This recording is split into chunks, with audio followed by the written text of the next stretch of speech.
Bonjour à tous, eh bien prenons un moment aujourd'hui pour lire et méditer un passage du livre du ciel de Luisa Picaretta. Au nom du Père qui me crée, du Fils qui me sauve et du Saint-Esprit qui me sanctifie. Amen. Seigneur, une fois de plus, nous nous immergeons en toi, dans ta divine volonté, nous nous unissons à toi Jésus, nous nous unissons à ta divinité, à ton humanité, à ta volonté, nous nous identifions à toi, nous voulons être comme d'autres, toi, sur la terre. C'est ce que tu veux, c'est ce que nous voulons, Seigneur. Nous voulons te ressembler. Nous voulons être comme des images, des échos de la Trinité. Oh Jésus, nous nous consumons en toi. En toi, nous perdons le rien, le néant que nous sommes. Nous fusionnons nos volontés dans la tienne. Nous les fondons dans la tienne. Nous te faisons adorable vie, l'offrande de nos volontés pour que tu t'en serves comme champ d'action, comme terrain de jeu, que tu poursuives ton œuvre de création dans nos cœurs. Nous nous perdons en toi, nous nous abandonnons entre tes bras à la manière de tout petit bébé, et comme tous les jours, eh bien Jésus, nous courons et nous sautons dans tes bras, nous t'enlaçons, et d'une seule voix, nous voulons te dire que tu es notre roi, notre chéri, notre amour, notre bien, notre tout, que nous avons besoin de toi. Nous voulons te louer, te bénir, t'adorer, te remercier, t'honorer, te glorifier, t'embrasser, te serrer, nous prosterner à tes pieds au nom de toutes les générations humaines, et bien sûr, nous le faisons toujours avec ta volonté. Nous voulons également, Seigneur, t'ouvrir bien grand les portes de nos cœurs pour que tu viennes t'y établir. Nous te le demandons. Viens, Seigneur Jésus, viens avec ta maman, ton Père, l'Esprit Saint, avec absolument tout. Viens tout faire en nous jusqu'à nos derniers souffles. Oui, Seigneur, viens nous purifier, viens recréer cet espace nécessaire en chacun de nos cœurs pour que ta divine volonté puisse s'y déployer. Nous te demandons d'être à l'œuvre à chaque instant. Voilà, que ce soit toi l'acteur de chacun de nos actes, et nous te confions particulièrement ce moment. Nous te demandons vraiment de nous remplir de ta présence, de ta lumière, de ton Esprit Saint, que ce moment, eh bien, puisse vraiment être un moment qui te réjouisse, qui t'amène de la gloire, qui te ramène des âmes, Seigneur. Nous le faisons totalement collé à toi, notre volonté fusionnée dans la tienne. Seigneur, voilà, dispose-nous pour que nous puissions accueillir tous ces mots bénis qui sont les tiens. Viens toi-même les réceptionner en nous, les graver en lettres d'or dans toutes nos cellules, que nous puissions être touchés par ces mots, et que quelque chose se passe en nous, que nous puissions être poussés à cette mise en pratique, à nous unir davantage à toi. Nous savons bien que quand tu enseignes, Louisa, en fait, tu nous enseignes. Quand tu travailles le cœur de Louisa, tu travailles notre cœur. Voilà, tu nous donnes ce dont tu nous parles. Donc c'est très intéressant de se demander à chaque instant, mais qu'est-ce que Jésus veut me donner aujourd'hui? Tu nous parles de l'humilité, eh bien tu travailles, tu mets en nous cette semence de l'humilité, et puis au fil des lectures, au fil vraiment voilà, d'approfondissement de ces connaissances et de mise en pratique de ces connaissances, et bien vraiment cela grandit en nous. Tu fais grandir cette vie de sainteté, cette vie d'amour, cette vie de lumière, cette vie de prière, ta vie en nous, Seigneur. Vraiment, c'est toi qui grandis en nous, c'est ce que nous voulons. Alors vraiment, Seigneur, nous sommes complètement abandonnés à toi, et nous te laissons voilà, le champ libre, et vraiment que ta volonté soit faite dans nos vies, que ton dessein d'amour, que ton plan d'amour puisse s'accomplir pour chacun de nous. Et nous voulons vraiment de tout notre cœur être de bons instruments entre tes mains, et que tu puisses utiliser chaque seconde de nos vies, chacun de nos actes pour ramener à toi tes enfants. C'est ça, dans la divine volonté, en fait, tu agis en nous, et à travers nos actes, eh bien, tu sauves, tu ramènes à ton cœur, tu donnes des grâces, tu donnes du repentir, etc. Donc, c'est merveilleux. Nous voulons te servir, Seigneur. Nous avançons dans la foi parce que nous ne voyons pas tout ce qui se passe au niveau spirituel, mais nous t'aimons. Ça, c'est ce que nous savons. Nous t'aimons et nous voulons te glorifier. Tu as dit vivre dans la divine volonté. Eh bien, c'est la manière de me glorifier le mieux. En fait, vous allez reprendre cette place à laquelle je vous attends, cette place pour laquelle vous avez été créé. Vous allez vivre vraiment dans cette parfaite harmonie avec le ciel, avec tous les éléments créés aussi, dans cette unité du divin vouloir. Donc vraiment, nous recommençons par ce volume 1 pour nous laisser vraiment façonner par tes mains, et que vraiment nous puissions tomber totalement en amour pour toi, Seigneur. Voilà, c'est déjà fait, bien sûr, mais voilà, nous savons bien que tu nous demandes de continuellement relire ces vérités, qu'il se passe chaque fois quelque chose de nouveau en nous. Alors voilà, nous sommes là, abandonnés à toi, et nous te faisons confiance, Seigneur. Viens, Esprit Saint, viens, voilà, en ce jour de la Pentecôte, je vous souhaite une merveilleuse fête, et nous pouvons invoquer l'Esprit Saint. Viens par la puissante intercession du cœur immaculé de Marie, ton épouse bien-aimée. Esprit Saint, esprit de feu, esprit d'amour, esprit de joie, esprit de sainteté, viens, nous t'attendons, nous avons besoin de toi, nous ne savons rien faire sans toi, nous ne savons pas prier sans toi. Esprit Saint, viens, par la puissante intercession du cœur immaculé de Marie, ton épouse bien-aimée. Et ce qui est merveilleux, c'est que dans la divine volonté, quand Jésus s'installe en nous, bien sûr, il s'installe avec son Père, l'Esprit Saint. Nous allons être gorgés de l'Esprit Saint à chaque instant. C'est une présence réelle et non mystique. Alors, Esprit Saint, nous voulons te laisser toute la place. Viens par la puissante intercession du cœur immaculé de Marie, ton épouse bien-aimée. Voilà, c'est ça qui est vraiment sublime dans la divine volonté. C'est vraiment cette nouvelle Pentecôte d'amour, en fait. Seigneur, tu veux vraiment toucher tous nos cœurs et tu veux complètement nous transfigurer en vivant en nous. On n'a qu'à te donner notre oui et quelque part le tour est joué. Tu vas faire tout en nous, tu vas nous purifier, etc. Et vraiment, tu veux nous amener à cette sainteté, en fait. C'est ça qui est magnifique, tu veux nous amener à ta sainteté, à toi, pas une sainteté humaine que nous devrions acquérir par nous-mêmes, par nos propres forces, par l'exercice de vertu. C'est toi qui vas faire en nous. On n'a qu'à te donner notre oui, tu vas faire en nous et tu vas totalement nous sanctifier. C'est le fiat de la sanctification et Seigneur, vraiment, voilà, nous voulons te laisser le champ libre complet dans nos vies. Alors voilà, nous allons poursuivre la lecture de ce volume 1. Et c'est très important de rappeler avant de commencer que en fait tout ce qui est mis, tout ce que nous allons lire, ce sont des souvenirs en fait. Le confesseur de Louisa lui a demandé de mettre par écrit tout ce qu'elle avait vécu les 16 années précédentes. Vraiment, par la grâce de Jésus, elle met tout ça par écrit, avec l'aide de Jésus, elle met tout par écrit. Donc tous les enseignements, toutes les instructions que Jésus lui a données au début, pour l'amener à vivre dans la divine volonté. Donc elle va reprendre dès ses 17 ans eh bien, tout ce qu'elle faisait, comment Jésus l'a travaillé, etc. Donc c'est vraiment intéressant pour nous. Alors bien sûr, Jésus pose les fondements dans ses premiers enseignements. Il ne va pas lui parler directement de la divine volonté. Il la travaille d'abord. Et puis on va voir que tout cela va se construire et cela va devenir de plus en plus magnifique. Au début, il va parler, voilà, il veut lui donner la vertu de l'humilité, mais ça va aller beaucoup plus loin. Il veut l'amener en fait à son néant. Il veut nous amener à notre néant pour nous remplir de lui, etc. Donc en fait, tout va être approfondi. Il donne les petites fondations, je dirais. Alors voilà, commençons cette lecture, Seigneur, totalement identifié à toi dans ta volonté, avec cette intention de te glorifier. Tu nous as déjà parlé de l'importance de toujours poser un acte d'amour pour toi, de faire tout avec cette intention de te donner de la joie, Seigneur. C'est ce que nous voulons. Et on fait tout, bien sûr, dans ta divine volonté, au nom de tous. Jésus continue son travail dans l'âme de Louisa, dégageant d'elle-même et purifiant son cœur. Donc on avait vu hier que Jésus travaillait vraiment à dégager Louisa de ses affections, en fait, du monde extérieur, du regard extérieur, etc. Il lui avait dit « accueille tout comme venant de mes mains ». Donc il posait déjà cette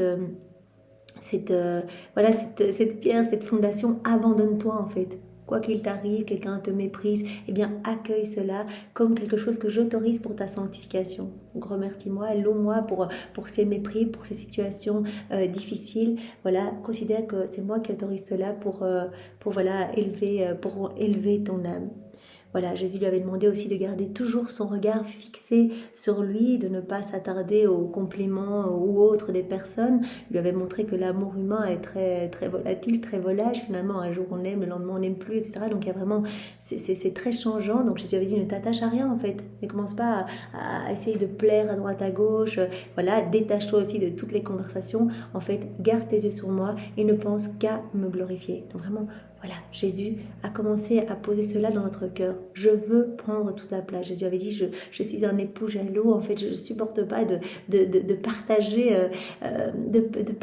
en fait cet amour que tu as pour moi avec d'autres personnes. Je veux être ton tout, je veux être ton centre, je veux être ton bien, je veux que tu te concentres sur moi. Alors bien sûr, nous n'avons pas la même place, la même position, la même mission que Louisa. Louisa a été choisie de toute éternité pour être la dépositaire de tout ce qui est relatif à la divine volonté. Et donc Jésus la travaille, donc il l'isole petit à petit, vraiment il la détache de tout, des choses extérieures, etc., pour pouvoir travailler son âme et pour qu'elle puisse voilà, accepter cette mission d'âme victime, etc. et former le royaume de la divine volonté avec Jésus. Donc, il lui avait dit aussi détache-toi de tout ce qui est extérieur, voilà, ne t'attarde pas sur telle ou telle conversation. Alors aujourd'hui, Jésus va continuer, donc après l'avoir coupé du monde, il va continuer en purifiant l'intérieur de son cœur. Après que mon divin précepteur m'eut coupé du monde extérieur, m'ayant séparé des créatures et libéré des pensées et des affections pour elles, il commença à purifier l'intérieur de mon cœur. Sa douce voix résonnait souvent à mon oreille en disant « Maintenant que nous sommes seuls, il n'y a rien pour nous déranger. N'es-tu pas plus contente maintenant qu'autant tu cherchais à plaire à ceux qui vivaient autour de toi? Finalement, c'est plus facile, tu ne dois plaire qu'à moi. Ne vois-tu pas qu'il est plus facile de plaire à moi seul plutôt que de plaire à plusieurs? En retour, nous agirons comme si toi et moi nous étions seuls au monde. » Voilà, c'est ce que Marie avait dit à Louisa, si tu veux être heureuse, eh bien, plus tard dans les volumes, eh bien, tu dois vraiment considérer qu'il n'y a que moi, que toi et mon fils, en fait. Voilà, tout le temps, tu ne dois plaire qu'à lui. Et alors, Louisa avait dit, mais juste précédemment, mais comment me détacher, en fait, des personnes, de ces liens familiaux, etc. Jésus avait enseigné Louisa en lui disant, voilà, pour aimer les créatures sans te séparer de moi, eh bien, tu dois voir en chaque personne autour de toi ma présence. Tu dois voir chaque personne comme une image de moi, en fait. Promets-moi de m'être fidèle, et je déverserai en toi des grâces qui t'émerveilleront. J'ai de grands desseins sur toi que je pourrai réaliser seulement si tu corresponds à ce que je te demande et que tu te conformes à ma volonté. Donc j'ai beaucoup de projets sur toi. C'est bien, ces projets prévus par Dieu pour Louisa, mais pour ça, il faut que tu t'abandonnes et que tu me fasses confiance. Je me réjouirai en faisant de toi une image parfaite de moi. Je veux faire de toi une copie de moi-même. Tu m'imiteras en tout ce que j'ai fait dans mon humanité, de ma naissance à ma mort. N'aie aucun doute de la réussite parce que je t'enseignerai peu à peu comment faire. Tu ne dois pas te demander comment tu vas procéder pour être une image de moi-même. C'est moi qui vais tout faire en toi. Et on sait, Jésus, quand il est venu sur la terre, qu'est-ce qu'il a fait? Et il a passé son temps à glorifier son Père, à donner à son Père tout ce que les hommes ne lui avaient pas donné depuis la chute d'Adam. Il a aussi réparé chacune de nos vies, chacun de nos actes déconnectés du divin vouloir. Il l'a reconnecté à la divine volonté.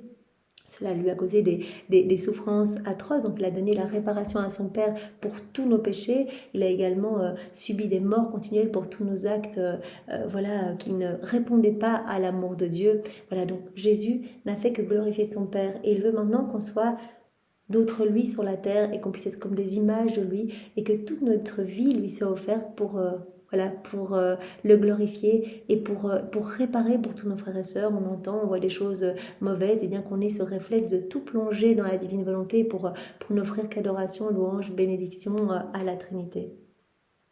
Je veux faire de toi en fait une copie de moi. Voilà, et n'aie aucun doute de la réussite parce que je t'enseignerai peu à peu comment faire. Au jour le jour, spécialement après la Sainte Communion, il me parlait de ce dont je devais me préoccuper, sans dépasser le seuil de la fatigue, afin de faire mieux fructifier les grâces qui m'étaient accordées. La première chose dont il me parla fut la nécessité de purifier l'intérieur de mon cœur et de m'anéantir afin d'acquérir l'humilité. Donc Jésus ici va lui parler de l'importance de l'anéantissement. Tu dois t'anéantir, pas dans le sens où tu dois être détruit, tu dois vraiment faire des actes d'humilité pour me laisser toute la place. C'est par là que je vais purifier l'intérieur de ton cœur. Dans ce but, il me disait souvent, pour que je puisse déverser mes grâces dans ton cœur, il est nécessaire que tu te convainques que par toi-même, tu n'es capable de rien.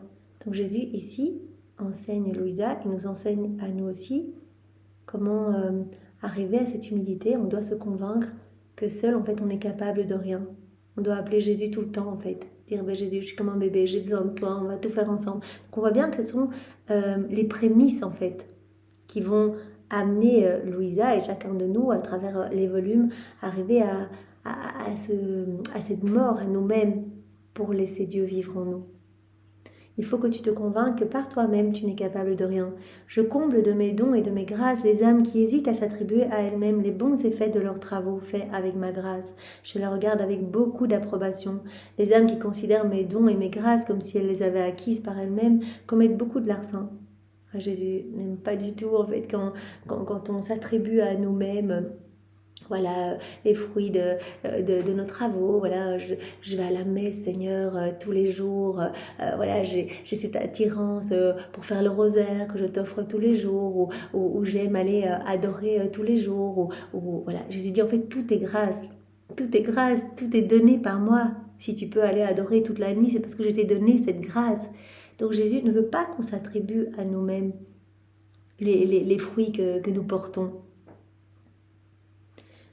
Les âmes devraient dire « Les fruits qui sont produits dans mon jardin ne doivent pas m'être attribués à moi, pauvre et misérable créature, mais sont le résultat des dons qui m'ont été accordés à profusion par l'amour divin. » Donc Jésus nous invite à remarquer que tout vient de lui, qu'on n'est rien du tout, que sans lui, on n'est capable de rien. Jésus dit « Je veux que tu te convainques, tu dois te convaincre que par toi-même, tu ne peux rien faire, que tout vient de moi. » Voilà. Seigneur, voilà, je ressens le feu dans mon cœur, je te prie ardemment.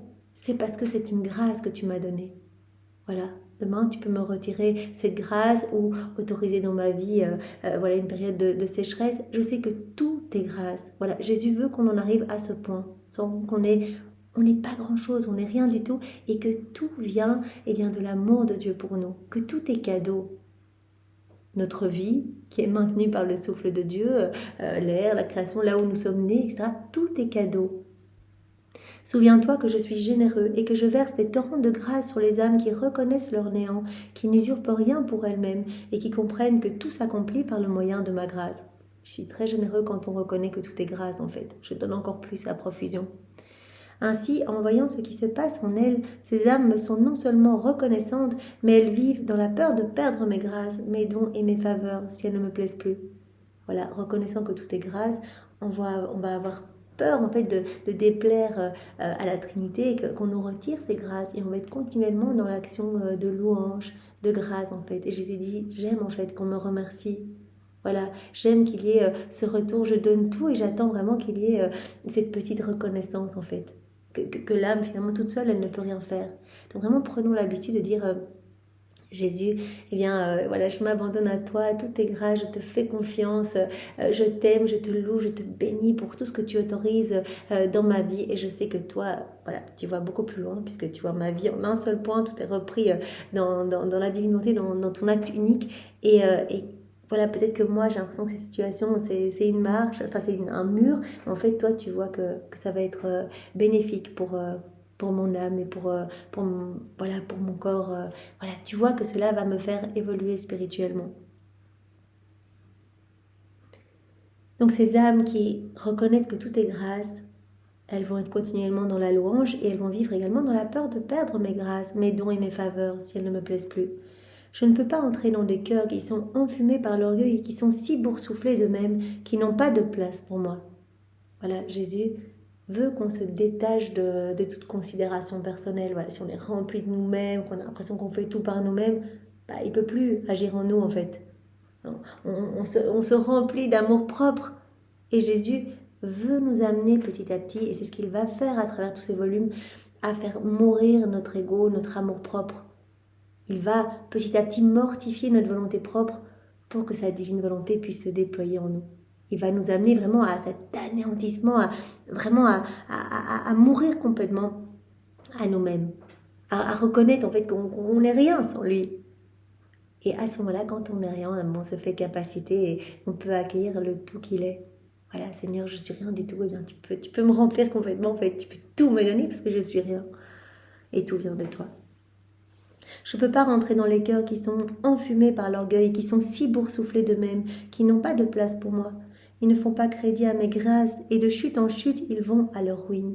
C'est pourquoi je veux que très souvent, voire continuellement, tu fasses des actes d'humilité. Tu dois être comme un bébé dans les langes, qui, incapable de bouger ou de marcher dans la maison par lui-même, doit se fier à sa mère pour tout.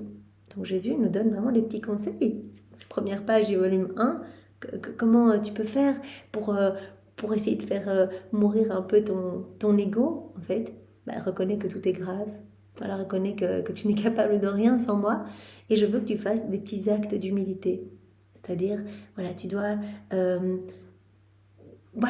te mortifier, en fait.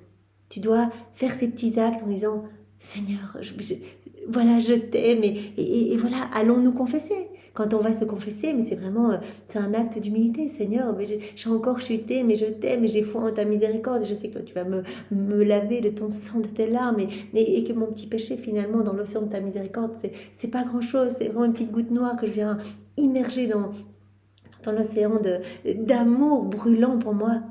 Donc voilà, faisons des petits actes d'humilité. C'est ce que Jésus nous enseigne ici. Conduis-toi comme un petit bébé qui a besoin de sa mère pour tout faire. Appelle-moi continuellement, dis-moi que tu as besoin de moi. Voilà. Tu dois être comme un bébé dans les langes qui, incapable de bouger ou de marcher dans la maison par lui-même, doit se fier à sa mère pour tout. Je veux qu'ainsi tu restes près de moi comme un nouveau-né, demandant toujours mon aide et mon assistance, reconnaissant ton néant, attendant tout de moi. Reconnaître notre néant. Seigneur, on est incapable de faire quelque chose de bon sans toi et on attend tout de toi, Seigneur. Voilà, puissions-nous le dire tout au long de la journée. Voilà, pour vraiment faire donner plus de place à Jésus en nous. C'est une voie que Jésus nous donne. On n'en est qu'au début, mais il va nous amener vraiment à nous détacher de tout pour qu'il puisse nous remplir de lui, en fait. En faisant ainsi, je suis devenue une petite et je me suis anéantie si bien que quelquefois je sentais tout mon être dissous et démembré, incapable de faire un pas ou de prendre une respiration sans l'assistance de Jésus. Elle suit tellement bien les conseils de Jésus qu'elle en arrive à vraiment se sentir toute petite. Elle dit, je ne peux même plus prendre une respiration sans l'aide de Jésus. Tout le temps, elle appelle Jésus en disant, mais viens faire tout avec moi, Jésus, j'ai besoin de toi, je suis capable de rien. J'essayais de mon mieux de le satisfaire en tout, en devenant humble et obéissante. Ici, vraiment, Jésus nous appelle à cette humilité, en fait, à cette humilité jusqu'à vraiment nous amener petit à petit à travers les volumes à ce néant complet, à reconnaître que nous ne sommes rien du tout. Pas pour dire vous êtes misérable et moi je suis le tout, non, pour nous remplir de lui. Voilà. Et c'est vrai que quand on regarde toute la création, tout l'univers, on n'est pas grand-chose. Hein. Déjà la Terre, c'est minuscule dans tout l'univers. Et nous, on est, comme Louisa le disait, je suis qu'un petit atome. Je suis rien du tout, Seigneur. Jésus amène Louisa à la conscience de son néant. Comparant l'état de vie auquel Jésus m'appelait et celui dans lequel j'avais toujours vécu, je me sentais envahie par le chagrin. J'avais honte de regarder les personnes parce que je me sentais comme une des plus grandes pécheresses au monde. Donc Jésus va vraiment lui donner cette illumination de conscience, lui faire vivre vraiment cette grande... va mettre en lumière en fait toute son âme. Et elle va voir en fait à quel point elle est rien du tout. C'est un peu cette sainte crainte. Jésus, tu es tout, Dieu, tu es tout, moi je ne suis rien du tout. Face à tant d'amour, face à tant de merveilles, face à tous ces bombardements de je t'aime, ces caresses avec lesquelles tu m'inondes partout dans la création, etc.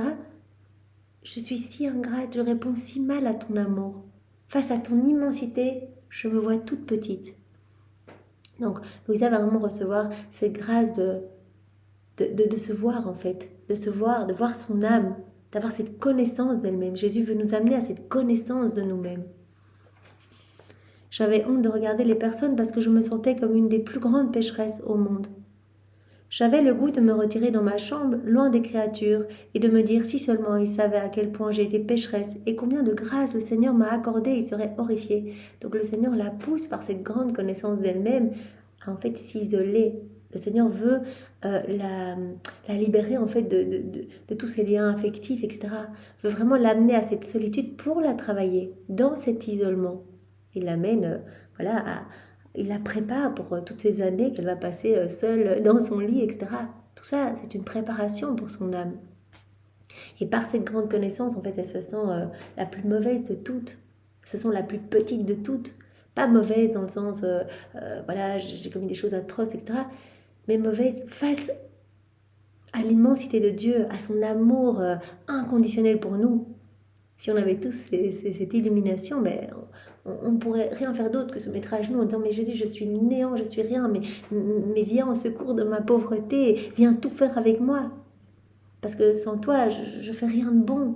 Mais avec toi, je peux tout faire, parce que tu vas venir faire en moi et tous mes actes vont être investis de ta puissance créatrice. » Je me retirais dans ma chambre, loin des créatures.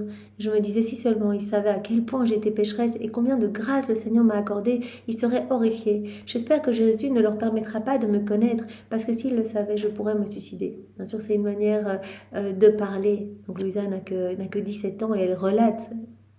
Quand elle écrit, elle en a une trentaine d'années et elle relate ses souvenirs en disant mais je me rappelle, c'est vraiment cette prise de connaissance de moi-même où je me sentais mais tellement petite au point que j'étais honteuse, que j'ai envie de me cacher dans ma chambre, etc. En dépit de cela, le jour suivant, alors que je recevais Jésus dans le Saint-Sacrement, mon cœur était joyeux de se voir si anéanti. Jésus me dit encore d'autres choses sur l'état du parfait anéantissement auquel il m'appelait, auquel nous sommes tous appelés.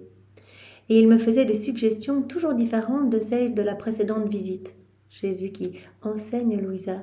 Voilà, donc les textes ne sont pas très développés. Louisa, elle nous fait référence de ses souvenirs qu'elle met par écrit avec l'aide de Jésus. Pour dire, voilà, les premières choses que j'ai vécues, voilà, les premières instructions de Jésus, ben c'est ça, traiter de l'humilité, détachement, de mes affections. Voilà comment Jésus a travaillé mon âme. Et donc Jésus me parlait beaucoup de là où il voulait m'amener en fait, à ce parfait anéantissement. Jésus me dit encore d'autres choses sur l'état du parfait anéantissement auquel il m'appelait et il me faisait des suggestions toujours différentes de celles de la précédente visite. Je peux affirmer sans me tromper que chacune des nombreuses fois où Jésus me parlait, il se servait d'une approche différente pour expliquer les causes et les effets de la vertu qu'il voulait insuffler en moi. Il expliquait toutes les causes, tous les effets de cette vertu de parfaite humilité qu'il voulait insuffler en elle. S'il avait voulu, il aurait pu parler sur la même vertu 1 millier de fois plus et d'un millier de façons différentes. Oh mon divin professeur, comme tu es savant, comme je suis ingrate de ne pas vivre selon ce que tu espères de moi. Voilà, à nouveau, ce sentiment mais d'ingratitude, tout ce que tu me donnes, tous ces enseignements, Seigneur, toutes ces bénédictions, toutes ces grâces, tous ces cadeaux, et comment moi je réponds d'une manière si imparfaite, comme je suis ingrate, comme je suis mauvaise. Entre guillemets, donc quand elle disait Kativa, je suis mauvaise par rapport à tout ton amour pour moi en fait. Je confesse que ma pensée a toujours recherché la vérité et a toujours cherché à se conformer à ce que Jésus m'enseignait. Donc j'ai toujours essayé de me conformer à ce qu'il me demandait, dans cette obéissance. Mais j'ai souvent perdu ce désir d'une manière ou d'une autre et je ne pouvais pas accomplir ce que Jésus me demandait. Mais voilà, j'essayais de faire du mieux que je pouvais, mais voilà, je confesse que je chutais continuellement en fait. Je ne pouvais pas accomplir ce que Jésus me demandait, même à la fin. À cause de cela, je m'humiliais davantage moi-même, je confessais ma nullité et par la suite, je promettais d'être plus attentive et disposée. Voilà, pleine de bonne volonté, Louisa essaie de faire ce que Jésus lui demande, de faire ses actes d'humilité, de vraiment... Et elle y arrive, on voit que Jésus travaille vraiment son cœur, lui donne vraiment cette grande connaissance d'elle-même pour qu'elle voit en fait, mais qu'elle n'est rien face à l'amour de Dieu, pour l'amener à tout ce que Jésus veut faire en elle, à cette grande mission que Dieu a prévue pour elle de toute éternité. Si elle avait été remplie d'elle-même en disant « j'ai été choisie, Jésus me parle, etc. » Mais Jésus n'aurait rien pu faire en elle. Donc alors chaque fois, voilà, dans cet anéantissement, elle confessait sa nullité en disant « Voilà Jésus, j'aimerais bien, mais là je remarque que je n'ai pas réussi à accomplir ce que tu me demandais. » Par la suite, je promettais d'être plus attentive et disposée. En dépit de tout cela, je n'aurais jamais pu réussir à faire le bien que sa perfection requérait s'il ne m'avait pas assistée continuellement. Elle se rend compte que parce qu'elle a fait de bien, bien c'était bien sûr grâce à l'assistance de Jésus, que jamais seule elle n'aurait pu réussir à cela. Donc on voit déjà ce travail d'humilité en elle. Combien de choses nous nous attribuons à nous-mêmes. Donc il y a vraiment ce travail de décapage que Jésus va faire en chacun de nous. Nous devons lui en laisser l'autorisation. Jésus, je ne suis rien, tu es tout et je t'aime et je te fais confiance. Il me disait souvent, si tu avais été plus humble et plus près de moi, tu n'aurais pas fait ce travail si pauvrement. Mais parce que tu pensais que tu pouvais commencer, continuer et finir le travail sans moi, tu l'as réussi, mais pas selon mes désirs à moi. Donc Jésus venait remonter les bretelles à Louisa en disant, mais regarde, là, tu ne l'as pas fait dans l'humilité que je veux que tu vives. Tu as cru que tu pouvais commencer ce travail sans moi, le continuer et le finir sans moi. Tu l'as peut-être terminé, mais tu ne l'as pas fait selon mes désirs à moi. Je veux que tu m'appelles à chaque instant. Dès que tu vas commencer à faire quelque chose, tu dois m'appeler, tu dois requérir mon assistance en tout, te considérer vraiment incapable de faire quelque chose sans moi. Voilà, gardons cette image du petit bébé en l'ange qui ne peut rien faire sans sa mère.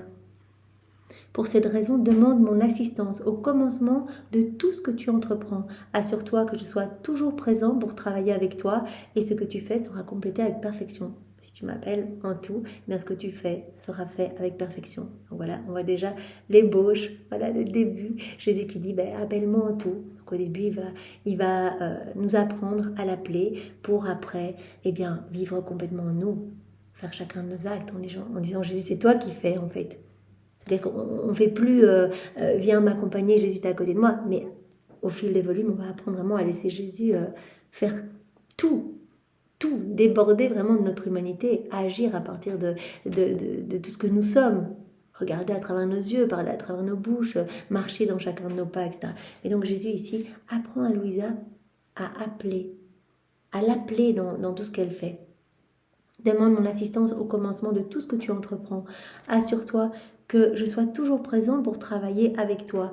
Et ce que tu fais sera complété très bien avec perfection. Sache que si tu fais toujours cela, tu acquerras la plus grande humilité. Si tu fais le contraire, l'orgueil rentrera en toi et étouffera cette très belle vertu d'humilité qui a été semée en toi. D'abord, Jésus va mettre l'humilité, travaille pour faire grandir cette vertu d'humilité en Louisa, et on sait très bien, et en nous, et on sait très bien que voilà, il veut que cela évolue. Il ne veut même plus l'humilité après, il veut qu'on en arrive à notre néant complet. Je ne suis rien, tu es tout, remplis-moi Seigneur. Ainsi il me donnait beaucoup de lumière et de grâce, et il me faisait voir la laideur du péché d'orgueil. L'orgueil est la plus terrible ingratitude envers Dieu, et le plus grand affront qu'on puisse lui faire. Donc Jésus montre à Louisa le péché d'orgueil. Et plus tard dans les volumes, il va même montrer les personnes orgueilleuses qui sont comme des petits vers en fait, qui se glisseraient sur la robe du roi pour essayer d'aller lui voler sa couronne en fait. Voilà, on se mesure à Dieu, on se sent capable de quelque chose sans Dieu alors qu'on n'est rien du tout sans lui. Voilà, donc Jésus lui montre la laideur du péché d'orgueil. Parce qu'il veut placer dans son cœur cette parfaite humilité pour en arriver à, en fait, la mort d'elle-même. La mort de son ego en fait, qu'elle en arrive à son néant complet.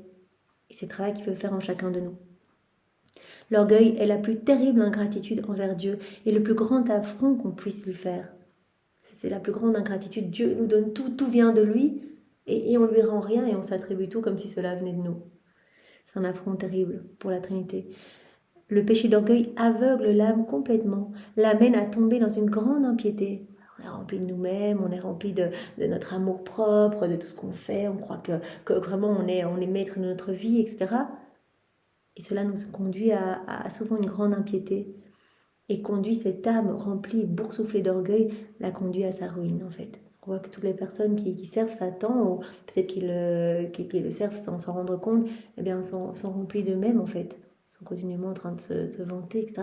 Donc vraiment, la voie de sanctification, c'est vraiment être tout petit. On ne pourra pas vivre dans la divine volonté si on ne passe pas par cet anéantissement en fait. Voilà, et c'est Jésus qui va nous travailler pour qu'on devienne vraiment les plus petits des plus petits en fait. Alors nous continuons. Les grâces extraordinaires qui m'étaient données par Jésus me laissaient dans une grande tristesse par rapport au passé et dans une peur vive concernant l'avenir. Donc voilà, avec cette illumination qu'elle reçoit, cette grâce qu'elle reçoit en fait, elle commence un petit peu à revoir tous ses péchés du passé et cela la rend triste en fait. Elle dit mais en fait tous ces moments où j'ai pas répondu à ton amour, tous ces moments où quelque part j'étais remplie de moi-même, etc., où j'ai pas vu ta tendresse, où j'ai pas vu tout ce que tu faisais pour moi. Donc elle repense au passé.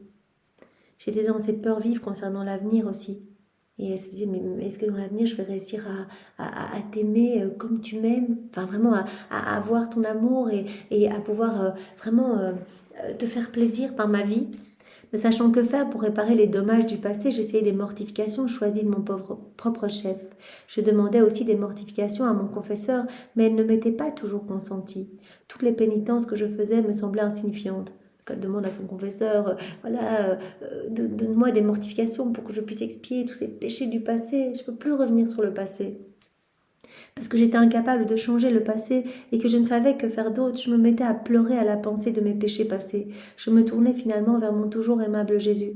La peur d'être loin de lui me hantait et la peur qu'ensuite il m'en coûte plus cher encore me laissait sans savoir vraiment quoi faire. Qui pourrait dire combien de fois je courais vers Jésus à l'intérieur de mon cœur pour lui demander 1000 pardons, pour le remercier pour les nombreuses grâces qu'il m'accordait et lui demander de rester toujours près de moi. Vraiment, elle a cette forte contrition de ses péchés passés. Mais c'est quelque chose de tout à fait nouveau que Jésus va nous dire. Arrête de penser à tes péchés passés. Je pense qu'à l'époque de Louisa, en fait, voilà, au plus on ressassait sur nos péchés en disant mais que faire, les mortifications, etc. C'est un signe qu'on aimait Dieu. Mais Jésus va la détacher de ça en disant mais il n'y a pas de passé en moi, il n'y a pas de futur. Concentre-toi sur le présent, reste uni à moi, appelle-moi dans tout ce que tu fais, viens m'aimer, console-moi, voilà, répare avec moi, unis-toi à moi, mais arrête de penser à ces péchés passés. Tu les as déposés en confession ? C'est fini, je n'en ai aucune souvenance en fait. Donc une fois que c'est déposé, c'est un affront à ma miséricorde. Quelque part, tu fais obstacle à mon amour. Si tu y repenses continuellement, en fait, c'est comme si tu venais touiller dans toute cette boue. Mais moi, c'est fini. Quand tu me l'as déposé, c'est fini. La page est tournée, on avance. Le présent, moi et toi, soyons heureux, aimons-nous, etc. Souvent, je lui disais, vois-tu, mon bon Jésus, combien de temps j'ai perdu et combien de grâce j'ai gaspillé alors que j'aurais pu augmenter mon amour pour toi, mon plus grand bien et mon tout. Elle se rend compte de tout ce temps perdu où vraiment elle n'a pas augmenté son amour pour Jésus. Alors que d'une manière un peu ennuyeuse, je continuais à lui parler ainsi, Jésus me réprimanda sévèrement en me disant « Je ne veux pas que tu reviennes sur le passé. Stop, on ne revient pas sur le passé. Pour nous, c'est la même chose. Parfois, on se dit mais ce péché est en fait affreux. Est-ce que je l'ai bien confessé? Est-ce que en fait, on ne se pardonne pas à nous-mêmes. Mais quand Jésus nous pardonne en confession, on glorifie sa miséricorde, on a une totale confiance qu'il nous a pardonné. Donc on ne doit pas revenir avec ça. Sinon c'est comme si on remettait en question sa miséricorde. Je ne veux pas que tu reviennes sur le passé. Sache que lorsqu'une âme convaincue de ses péchés s'humilie en recevant mon sacrement de pénitence, c'est vraiment un acte d'humiliation, comme Jésus nous a dit, je veux que tu fasses des actes d'humilité, c'est aussi aller confesser nos péchés, mais vraiment avec un sincère repentir. Parce que si on vient et qu'on confesse nos péchés juste pour dire ça c'est fait, je vais continuer à pécher, ou qu'on n'a pas le désir réel de changer, Jésus avait dit, je pense que c'était dans le volume 14, il avait dit en fait, on se moque de moi, comme chez Hérode, on m'a habillé comme un fou. Si les âmes viennent se confesser, mais qu'en fait elles pensaient à autre chose, etc. Il n'y a pas ce vrai repentir qui peut quelque part, authentifier l'absolution complète. Donc si on arrive avec un vrai repentir en disant oh Jésus, pardon, vraiment, c'est déposé, c'est terminé, c'est oublié. Donc ne reviens pas sur le passé, concentre-toi maintenant à t'unir à moi et à m'aimer maintenant. Quand l'âme est convaincue de ses péchés, qu'elle s'humilie en recevant mon sacrement de pénitence, elle devient plus disposée à mourir plutôt que de m'offenser de nouveau. C'est un affront à ma miséricorde et un obstacle à mon amour que de persister mentalement à remuer tout le temps la boue du passé. Mon amour ne peut accorder à une âme de prendre son envol vers le ciel si elle reste plongée dans des pensées affreuses et des idées noires sur le passé. Donc ça nous empêche de nous élever, ça nous empêche de faire grandir la vie de Jésus en nous. Ça, Jésus nous le dit maintenant pour chacun de nous. Essaye de vivre dans la divine volonté, détache-toi du passé. Donc déjà, essaie de te décrocher de tout ce qui est du monde. Et c'est moi qui t'en donnerai la grâce. On va donner notre oui à Jésus, on va donner notre volonté. Et il va nous donner ce saint détachement, cette sainte indifférence pour les choses autour de nous. Il va nous aider à ne penser qu'à lui, dans tous nos frères et sœurs, dans toutes les conversations, penser à le glorifier, etc. Et il va nous aider également à l'inviter dans tous nos actes, à rester vraiment connecté au moment présent, à être attentif à sa présence partout en nous, à l'extérieur de nous, voilà, à son amour débordant pour nous. Donc arrête de penser au passé parce que cela t'empêche de t'élever. Sache que je ne me souviens plus du mal que tu as commis, ayant parfaitement tout oublié. Vois-tu en moi quelque rancœur ou même une ombre de mauvaise humeur envers toi ? Je repris, non, mon Seigneur, mon cœur se brise quand je pense à ta bonté, à ta gentillesse et à ton amour envers moi, en dépit de mon ingratitude. Et il me répondit en me disant, très bien, mon enfant, mais pourquoi veux-tu revenir sur le passé ?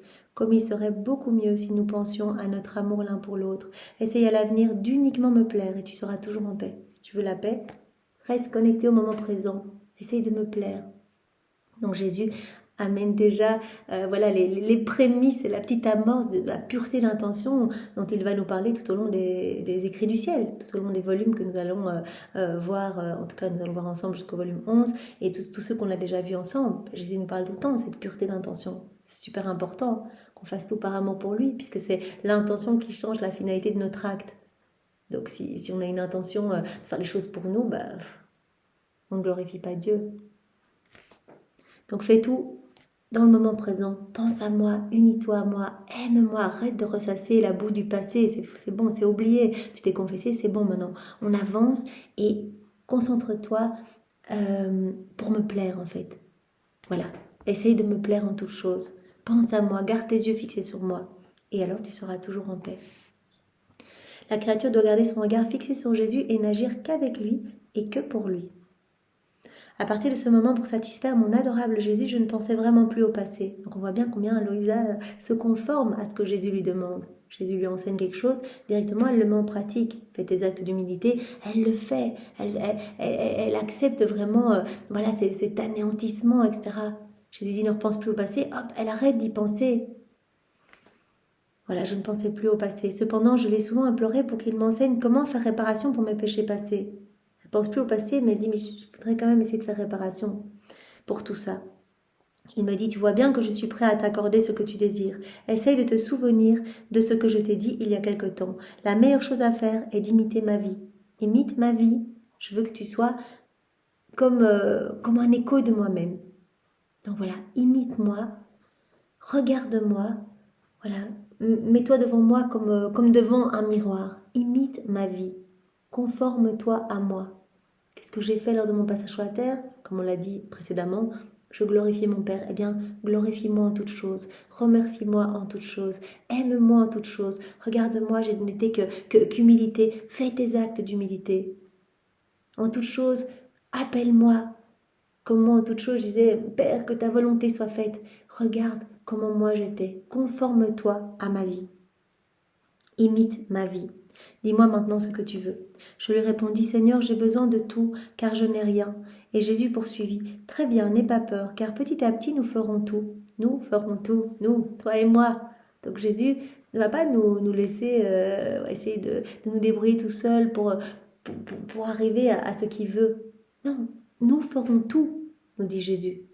Laisse-toi faire, abandonne-toi, accueille jour après jour mes enseignements qui vont te travailler. Chaque vérité que je te donne, c'est une vie divine que je sors de mon sein paternel. C'est comme une naissance, c'est comme un de mes enfants qui va venir te travailler, t'illuminer, te nourrir, etc.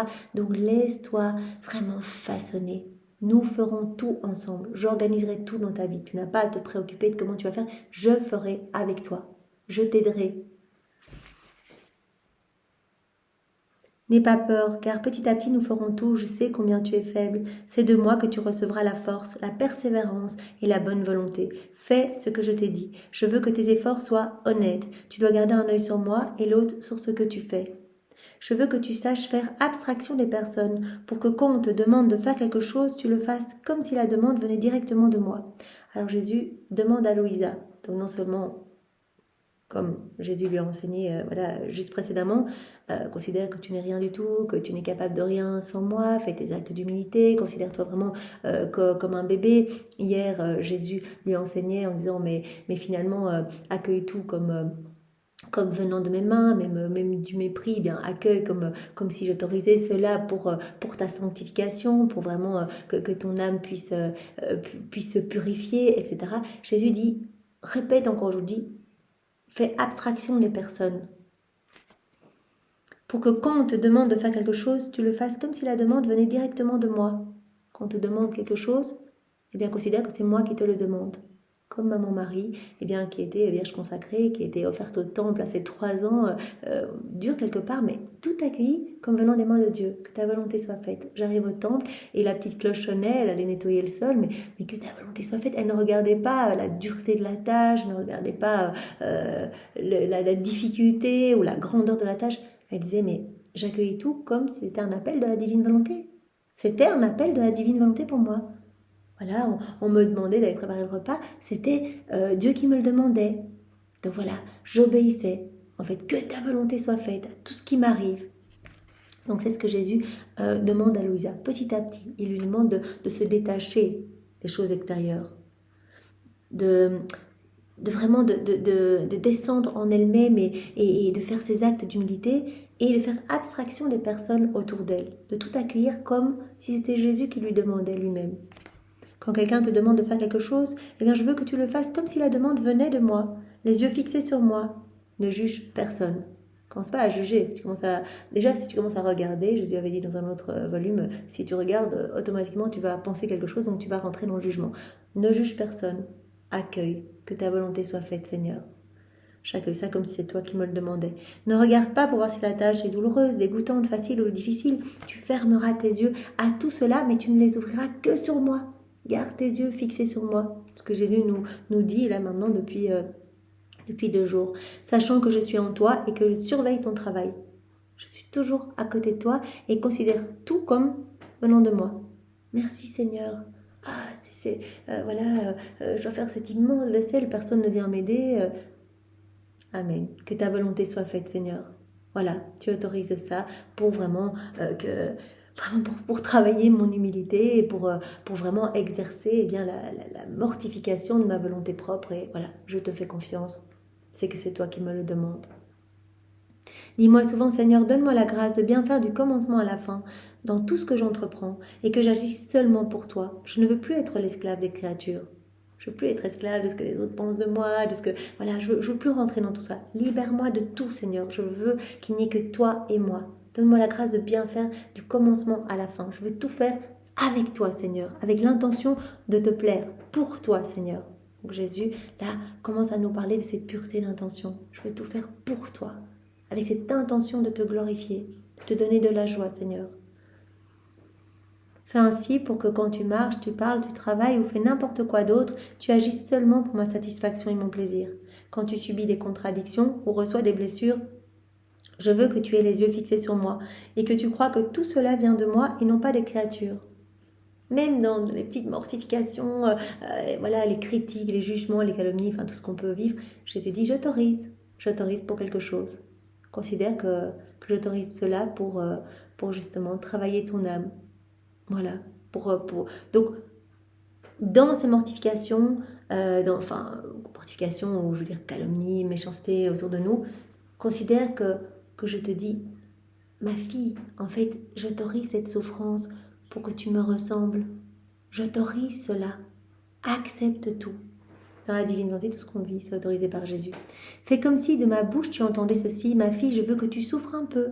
Par ces souffrances, je te ferai belle, je veux enrichir ton âme de nouveaux mérites. Voilà, maintenant, tout ce qu'on est appelé à vivre, choses difficiles, situations compliquées avec des collègues, ses enfants, avec son mari, que sais-je, ma fille, je veux que tu souffres un peu.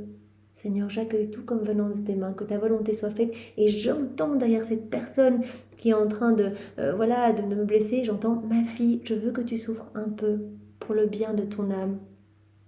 Je veux t'embellir à travers cette souffrance. Je veux enrichir ton âme de nouveaux mérites.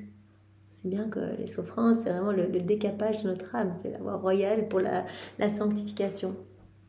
C'est Jésus qui émonde notre cœur par ses souffrances. Je veux travailler sur ton âme pour que tu deviennes comme moi. Voilà, qu'on entende tout ça à travers les situations que l'on vit. Quelqu'un nous demande de faire des tâches, qu'on ne rechigne pas. Que ta volonté soit faite, Seigneur. Je considère que c'est comme si c'était toi qui me demandais de le faire.